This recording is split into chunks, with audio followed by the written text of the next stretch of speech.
যারা আল্লাহ তাআলাকে অস্বীকার করে তারা বলে, আমরা ও আমাদের বাপ দাদারা মৃত্যুর পর যখন মাটি হয়ে যাব তখনও কি আমাদের কবর থেকে বের করা হবে? এমন ওয়াদা তো আমাদের সঙ্গে এবং এর আগে আমাদের বাপ দাদাদের সাথেও করা হয়েছিল। আসলে এগুলো পূর্ববর্তীদের ভিত্তিহীন কথা ছাড়া আর কিছুই নয়। হে নবী, তুমি বলো, তোমরা আল্লাহর জমিনে সফর করো এবং দেখো অপরাধীদের পরিণাম কি ভয়াবহ হয়েছে। তুমি ওদের কোনো কাজের ওপর দুঃখ করো না। যা কিছু ষড়যন্ত্র ওরা তোমার বিরুদ্ধে করুক না কেন, তাতে মনঃক্ষুণ্ণ হয়ো না। তারা বলে, যদি তোমরা সত্যবাদী হও তাহলে বলো, আযাবের ওয়াদা কখন আসবে? হে নবী, তুমি বলো, আযাবের যে বিষয়টি তোমরা ত্বরান্বিত করতে চাচ্ছ তার কিছু অংশ সম্ভবত তোমাদের পেছনে এসে দাঁড়িয়ে আছে।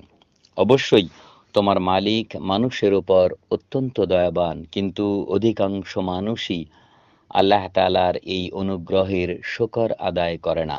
তোমার রব তা ভালো করেই জানেন, যা কিছু তাদের মন গোপন করে আর যা কিছু তারা বাইরে প্রকাশ করে। আসমান ও জমিনে এমন কোনো গোপন রহস্য নেই যা আমার সুস্পষ্ট গ্রন্থে লিপিবদ্ধ নেই।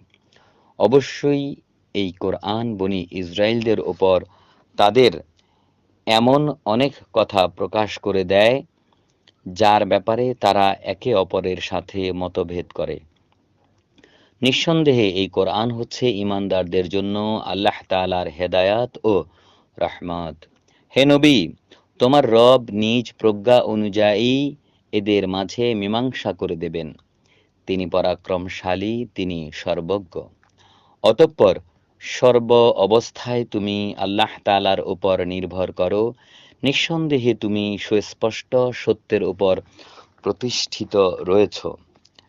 তুমি মৃত লোকদের কিছু শোনাতে পারবে না, বধিরকেও তোমার আওয়াজ শোনাতে পারবে না, বিশেষ করে যখন তারা তোমাকে দেখে মুখ ফিরিয়ে নেয়। একইভাবে তুমি অন্ধদেরও তাদের গোমরাহি থেকে হেদায়াতের পথে আনতে পারবে না। তুমি তো শুধু তাদেরই তোমার কথা শোনাতে পারবে যারা আমার আয়াতসমূহের ওপর ঈমান আনে, অতঃপর তারা আমার কাছে আত্মসমর্পণ করে।